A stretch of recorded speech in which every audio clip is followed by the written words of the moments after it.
Hello student, this is आकाश शर्मा। और आज हमारा मैथ्स में टॉपिक चल रहा था व्रत। व्रत के बारे में हम अच्छे से पढ़ चुके हैं।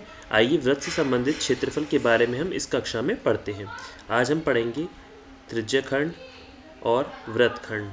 ठीक है, हम व्रत के बारे में अच्छे से पढ़ चुके हैं, जिसमें हम त्रिज्यखंड और व्रतखंड के बारे में आज अच्छे से पढ़ेंगे। देखिए, ये क्या है, हमारा त्रिज्यखंड और ये है हमारा व्रतखंड। तो हमारा त्रिज्यखंड क्या होता है, ये हमें देखना है। एक वृत्तीय क्षेत्रफल का वह भाग जो दो त्रिज्याओं और संगत चाप से घिरा परिबद्ध हो, वह व्रत का त्रिज्यखंड कहलाता है। क्या हुआ, जो व्रत में त्रिज्या होंगी वो कैसे होंगी, देखिए ये एक ये व्रत है, ठीक है, ये यहाँ से आपकी त्रिज्या आ गई, ठीक है, क्या आ गई आपकी, यहाँ से ले लेते हैं हम, ये त्रिज्या आ गई। ये एक बिंदु ले लिया हमने, ओ मान लिया, और ये वृत्त की त्रिज्या आ गई। और त्रिज्या खंड क्या हो गया, सपोज यहाँ से हमने एक खंड बना लिया, ठीक है। अब इसको ठीक कर लेते हैं। देखिए यहाँ तक आ गया, ये एक त्रिज्या खंड आ गया है, ठीक है। अब देखिए व्रतखंड क्या है आपका, वृत्तीय क्षेत्रफल का वह भाग जो एक जीवा और संगत चाप के बीच में परिबद्ध हो, व्रतखंड कहलाता है। ठीक है, क्या कहलाता है आपका, व्रतखंड। वो क्या हो गया आपका व्रतखंड। तो आपकी जो जीवा होगी और संगत चाप के बीच के परिबद्ध हो तो वह व्रतखंड कहलाता है। अब जीवा क्या होती है आपकी, ठीक है, ये आपकी जीवा हो गई। और क्या कह रहे हैं, संगत चाप के बीच में परिबद्ध हो तो व्रतखंड कहलाता है। ठीक है, क्या कहलाता है, व्रतखंड। अगर आप संगत चाप, यहाँ तक हमने चाप लगाई और इसको ठीक कर लेते हैं। अब देखिए यहाँ तक ये आपने अगर एक बना दिया कोण, ठीक है, तो ये क्या हो गया आपका, एक जीवा। ये क्या हो गई आपकी जीवा, क्या हो गई, जीवा। ठीक है, और ये क्या बन गया आपका, एक व्रतखंड जो व्रत के बाहर का भी होता है। और त्रिज्याखंड जो त्रिज्या के अंदर आपका बना हुआ है। इस त्रिज्याखंड के आपसे क्षेत्रफल निकालने के लिए बोल सकते हैं, जीवा का व्रतखंड निकालने के लिए बोल सकते हैं। अब देखिए, जब तक अन्यथा ना कहा जाए, व्रतखंड और त्रिज्याखंड लिखने से हमारा तात्पर्य क्रमशः लघु व्रतखंड और लघु त्रिज्याखंड से होगा। ठीक है, जब तक आपका व्रतखंड और त्रिज्याखंड नहीं लिखा जाएगा तब तक हम इनको क्या बोलेंगे, लघु व्रतखंड और लघु त्रिज्याखंड। इतना आप सबको समझ में आया। अब आगे देखते हैं। देखिए त्रिज्याखंड का क्षेत्रफल, अब इसका क्षेत्रफल कैसे निकालते हैं ये हमें अच्छे से पता करना है। अब देखिए मैंने आपको बताया था, देखिए ये तो जीवा हो गई आपकी, ये ए बी आपको दी हुई है क्या, व्रत की जीवा, क्या दी हुई है, जीवा। और ये आपको दिया हुआ है एक यहाँ पर त्रिज्या, ठीक है, त्रिज्या ओ दिया हुआ है। बिंदु क्या हो गया आपका, बिंदु क्या हो गया आपका, ओ। इतना समझ में आया आपको। अब मान लीजिए ओ ए पी केंद्र ओ, आपको दिख रहा होगा केंद्र ओ है यहाँ पर, और त्रिज्या आर वाले व्रत का एक त्रिज्याखंड है, क्या है, त्रिज्याखंड है। अब देखिए यहाँ से पी लिया है। मान लीजिए त्रिभुज, ये रहा आपका ए ओ बी। अब ए ओ बी हमने कहा लिया है, ये रहा ए ओ बी का आंशिक मान कितना है, थीटा डिग्री है। ठीक है, थीटा है हमारा, थीटा कोण किसी का मान भी हो सकता है। अब आगे देखिए, आप जानते हैं कि एक व्रत वस्तुतः एक वृत्तीय क्षेत्रफल या चक्ति का क्षेत्रफल पाई आर स्क्वायर होता है। ठीक है, अब एक हमने चक्कर लगाया है, ठीक है, ये क्या हुआ, पाई आर स्क्वायर। एक परिधि का जो क्षेत्रफल होता है वो हमारा क्या होता है, एक चक्कर लगाया, समझ लीजिए एक पहिया है, क्या है, व्रत की शेप का एक पहिया है। ठीक है, और इस पहिए को हमने जब एक बार घुमाया तो ये हमारा क्या, किस तरीके से निकलेगा इसका आंसर, पाई आर स्क्वायर। और पाई का मान क्या होता है, 22/7। ठीक है, इसको हम कैसे लिख सकते हैं, 3.14 करके समथिंग अबाउट हमारी डिजिट आगे आ जाती है, बट हम इसको इतना ही मानते हैं। और जहाँ मेंशन होगा आपको वहाँ हम उसका मान वही लेंगे, व्रत। ठीक है, पाई का मान हमारा होता है 22/7। ये प्रॉपर नहीं है बट इसको यहाँ पर हम 22/7 ही लेंगे। अब देखिए इस तरीके से हम इस वृत्तीय क्षेत्रफल के केंद्र पर 360 डिग्री का कोण बनाने वाला आंशिक मान 360 एक त्रिज्याखंड मान सकते हैं। अब ये जो गोला होगा पूरा कितना होगा आपका, 360 डिग्री का। कितना होगा, 360 डिग्री का। फिर एक एक विधि का प्रयोग करके हम त्रिज्याखंड ओ ए पी बी का क्षेत्रफल नीचे दर्शाए अनुसार ज्ञात कर सकते हैं। अब हम इसका क्षेत्रफल ज्ञात कर सकते हैं। ये हमारा ये है, देखिए ए बी, और आपको यहाँ पे एक पी बिंदु दिया हुआ है, इसकी सहायता से, और हमें दिया हुआ है ए बी, ये हमें दिया हुआ है लघु त्रिज्यखंड, ठीक है, क्योंकि त्रिज्याओं से बना हुआ है। मैंने आपको पहले भी समझाया था कि यहाँ से यहाँ तक की क्या हो गई, त्रिज्या हो गई। और ये तो छोटा हो गया, और जो बड़ा वाला हो गया वो क्या हो गया, दीर्घवृत्त त्रिज्याखंड। ये भी हमारा क्या हो गया, दीर्घवृत्तखंड, क्योंकि जीवा बनी हुई है और जीवा पे जो भाग होंगे वो क्या होंगे, वृत्तखंड, और जो आपके त्रिज्या पर होंगे वो क्या होंगे, त्रिज्याखंड। इतना आप सबको समझ में आया। अब आगे देखिए नेक्स्ट। जब केंद्र पर बने कोण का अंशीय मान कितना होता है आपका, देखिए इस पे आ जाते हैं हम दोबारा। 360 डिग्री है और त्रिज्यखंड का क्षेत्रफल क्या हो गया, पाई आर स्क्वायर। एक बार हमने घुमाया, अब जब आपने एक पहिए को एक बार घुमाया तो हम इसकी परिधि क्या लेते हैं, क्या लेते हैं परिधि इसकी, पाई आर स्क्वायर। और जब इसको हम पूरे का मान लेते हैं तो भी हमारा क्या आता है, 360। तो हम इसको इसके इक्वल मान सकते हैं। जब हम केंद्र पर बने कोण का अंशीय मान, माप क्या है, 1 है, तो त्रिज्यखंड का क्षेत्रफल क्या होगा, अब हमने 1 ले लिया तो ये क्या हो गया, पाई आर स्क्वायर अपॉन 360, ठीक है। 360 पूरे का मान होता है ये ओ बिंदु हम यहाँ मान लेते हैं। इसलिए जब केंद्र पर बने कोण का अंशीय मान थीटा है तो त्रिज्यखंड का क्षेत्रफल pi r square 360 into theta degree. तो यहाँ क्या हो गया हमारा, थीटा। थीटा कोई भी कोण का मान हो सकता है, ठीक है। तो ये किसका आ गया हमारा, जब हमें त्रिज्या दी हुई हो, त्रिज्याखंड की बात हो रही है। इस प्रकार हम वृत्त के त्रिज्याखंड के क्षेत्रफल के लिए निम्नलिखित सूत्र का प्रयोग करते हैं। ये किसका हो गया हमारा, त्रिज्याखंड का क्षेत्रफल का सूत्र का क्षेत्रफल क्या हो गया आपका, पाई आर स्क्वायर अपॉन भाग में क्या आ गया आपका 360 इंटू में क्या आ गया थीटा।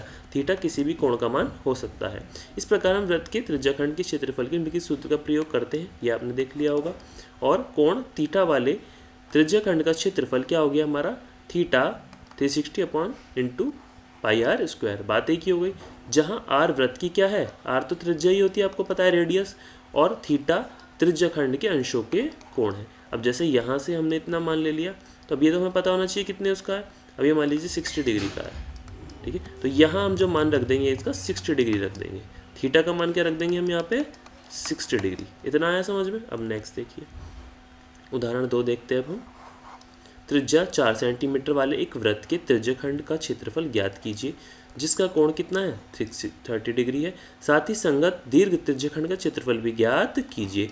तो आपको पता है कि जो छोटा वाला होता है क्या होता है, लघु त्रिज्याखंड, और जो बड़ा वाला होता है वो दीर्घ, क्या होता है, दीर्घ त्रिज्याखंड, त्रिज्याखंड। इतना आप सबको अच्छे से पता है। अब देखिए, अब इसका मान हमें क्या दिया हुआ है, मैंने बताया था आपको पाई का मान या तो आपको दिया होगा 22/7, या पाई का मान आपको मेंशन होगा, इसमें गिवन होगा, दिया हुआ होगा। तो यहाँ पर दिया हुआ है हमें क्या, 3.14, ठीक है। इससे हम निकाल लेते हैं। अब दिया हुआ त्रिज्याखंड क्या है, ओ ए पी बी। देखिए ओ ए पी और बी आपको दिया हुआ है, ये आपको 30 डिग्री दिया हुआ है। अब देखते हैं त्रिज्याखंड का क्षेत्रफल का फॉर्मूला हमें पता है, हमने पहले भी अच्छे से समझा था, theta upon 360 degree into pi r square. तो थीटा हमारा, थीटा का मान हमें दिया हुआ है कितना, थीटा दिया हुआ है हमें 30 डिग्री, ठीक है। तो हमने क्या रख लिया है यहाँ पे, इसमें मान रख लेते हैं 360 इंटू 3.14। और आर क्या दिया हुआ है हमें, आर की वैल्यू देखो गिवन है हमें यहाँ पर, त्रिज्या 4 सेंटीमीटर, आपको दिख रही होगी 4 सेंटीमीटर। जो त्रिज्या है ये हमारी है 4 सेंटीमीटर, ये दोनों त्रिज्या हमारी 4 सेंटीमीटर की। तो 4 इंटू 4 इंटू सेंटीमीटर स्क्वायर, ठीक है, ये हम कर सकते हैं। तो ये आ गया हमारा काट के 16/3 सेंटीमीटर स्क्वायर। तो क्या मान आ गया इसका, 4.19 सेंटीमीटर का स्क्वायर। इतना आपको समझ में आया। अब नेक्स्ट देखिए, संगत दीर्घ त्रिज्याखंड का क्षेत्रफल, ठीक है। अब हम इसका कैसे निकालेंगे, दीर्घ वाले का, तो हम पाई आर स्क्वायर में से माइनस कर देंगे छोटे वाले का क्षेत्रफल, तो बड़े वाला अपने आप निकल के आ जाएगा। तो हमारा इसका मान आपको दिया हुआ था, इंटू 4 इंटू 4 16 हो गया आपका यहाँ पे, माइनस इसका मान हमारा क्या निकल कर आया था पीछे, 4.19 सेंटीमीटर। अब इसको हमने इंटू कर लिया, आ गया 46.05 सेंटीमीटर स्क्वायर, और ये कर हमारा क्या आ गया 46.1 सेंटीमीटर स्क्वायर। ये अबाउट में आ गया, लगभग इतना ही आएगा। अब वैकल्पिक रूप से हम देख लेते हैं दीर्घ त्रिज्याखंड का क्षेत्रफल। अब हम ये तो हमने निकाला किससे, माइनस करके। अब हम इसको फॉर्मूले में रख के देखते हैं। तो 360 degree minus theta upon 360 into pi r square, ये हमने फॉर्मूला लगा दिया। 360 माइनस हमने 30 डिग्री वाला लेस कर दिया, तो बचा कितना हमारा, ये वाला कोण बचा। अब देखिए ये पूरा फॉर्मूला हमने रख दिया इसमें, और हमारा मान क्या आ गया, ये आ गया, ठीक है। तो ये भी हमारा समथिंग, तो दोनों का मान क्या हो गया, इस तरीके से आ गया। तो इतना आपको समझ में आया, क्या है इसका मान 46.1 सेंटीमीटर स्क्वायर। ये किस में आ गया, अबाउट, ठीक है, लगभग में, इतना हमको समझ में आ गया है। अब नेक्स्ट देखते हैं उदाहरण 3। आकृति 12.9 में हमें क्या दर्शाया गया है, वृत्तखंड का क्षेत्रफल ज्ञात कीजिए। यदि वृत्त की त्रिज्या 21 सेंटीमीटर है और हमारा जो त्रिभुज है AOB हमारा 120 सेंटीमीटर है, ठीक है, 120 डिग्री का है हमारा, देखिए बस, और हमें पाई का मान दिया है 22/7। तो कहीं पर हमें पाई का मान क्या मिलेगा आपको, 22/7, तो कहीं पाई का मान आपको दिएगा 3.14। तो जो मेंशन हो आपको उसके अकॉर्डिंग करना है, अदरवाइज आपको क्या मानना है, 22/7। अब देखिए आपको दिया हुआ है AB। अब ये त्रिज्याखंड क्यों है, अभी क्या है, त्रिज्याखंड नहीं है, क्या है, जीवा दी हुई है आपको, ये है वृत्तखंड। तो इससे हमें पता चलता है वृत्त के अंदर बना हुआ है, ठीक है, ये जीवा पर बना हुआ है। इसका मान आपको दिया है 120 और ये आपको 21 सेंटीमीटर दोनों की भुजा दी हुई। वाई एक बिंदु दिया हुआ है आपको। अब हमें क्या करना है, क्षेत्रफल निकालना है इसका। अब AYB का क्षेत्रफल क्या होगा आपका, त्रिज्याखंड OI का क्षेत्रफल माइनस OAB का क्षेत्रफल, ये समीकरण नंबर 1 हो गया।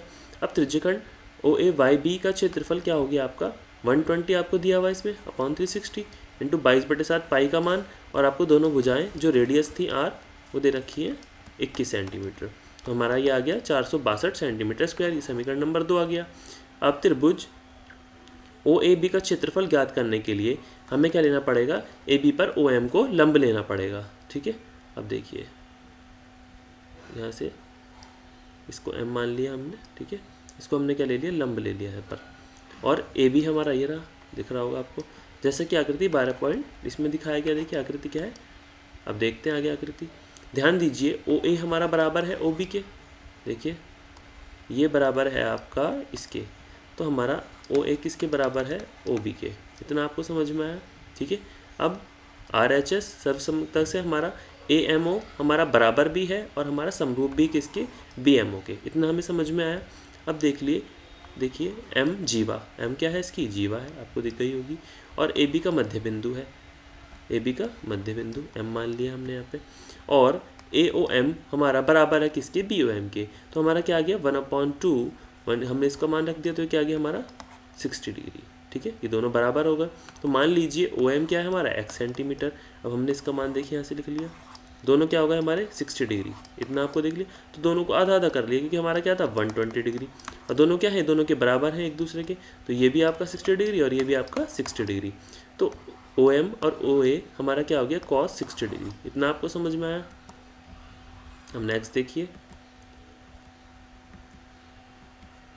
ठीक है। अब देखिए इसमें देख लेते हैं हम next.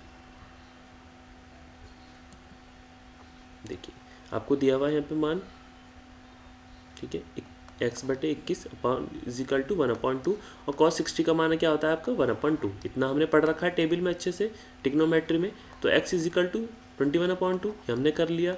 OM is equal to 21/2 centimetre, ठीक है। अब क्या आ गया हमारा AM/OA, ये आ गया साइन 60 डिग्री, इसका मान आता है हमारा ये, इसका मान हमने AM वाले में रख दिया। अब इसका मान क्या आ गया 21√3/2 सेंटीमीटर। अब AB का हमने क्या लिखा 2AM, इतना हमें पता है, तो हमने क्या लिखा 2AM का मान हमें पता है, ये दिया हुआ है, इसको हमने यहाँ गिवन कर लिया, ठीक है। तो 21√3/2 सेंटीमीटर क्या आ गया आपका 21√3 सेंटीमीटर, इसका आंसर आ गया। अब देखिए त्रिभुज OAB का क्षेत्रफल 1/2 AB into OM is equal to, ये हमने पूरा मान रख दिया AB का, और यहाँ रख दिया OM का मान हमने, ठीक है। इतना आपको समझ में आया। तो ये आ गया 441/4 सेंटीमीटर स्क्वायर, ये आ गया समीकरण नंबर 3। इसलिए वृत्तखंड AYB का क्षेत्रफल क्या आ गया आपका 462 माइनस 441/4 ये आ गया आपका निकल के 1, 2 और 3 से हमने पूरा रख लिया यहाँ पे। तो हमारा आ गया 21/4 ब्रैकेट में 88 माइनस 21√3 का सेंटीमीटर स्क्वायर। अब देखिए नेक्स्ट, हमने इतना सीखा, ठीक है। तो आज हमने क्या सीखा कि हम वृत्तखंड और त्रिज्याखंड कैसे निकालते हैं। देखिए ये हमारा त्रिज्या, यहाँ से त्रिज्याओं से जो बना हुआ है, ये त्रिज्या से जो बना हुआ जो क्षेत्रफल है, इसमें कोई भी थीटा कोण हो सकता है, ये 30 डिग्री 60 डिग्री अदरवाइज ये। तो क्या हो गया हमारा लघु त्रिज्याखंड, क्या हो गया लघु त्रिज्याखंड, त्रिज्या खंड, ठीक है। और ये हमारा ऊपर वाला क्या हो गया, दीर्घ त्रिज्या खंड, दीर्घ त्रिज्या खंड, ठीक है। अब यहाँ वृत्तखंड की बात आती है, एक वृत्त बना लेते हैं। अब एक जीवा बनाते हैं यहाँ से, ठीक है। अब जो जीवा से डाले गया वृत्त है, ठीक है, जो जीवा से बनाया गया है हमारा, यह गया हमारा वृत्तखंड, क्या हो गया, वृत्तखंड, ठीक है। इतना आप सबको समझ में आया।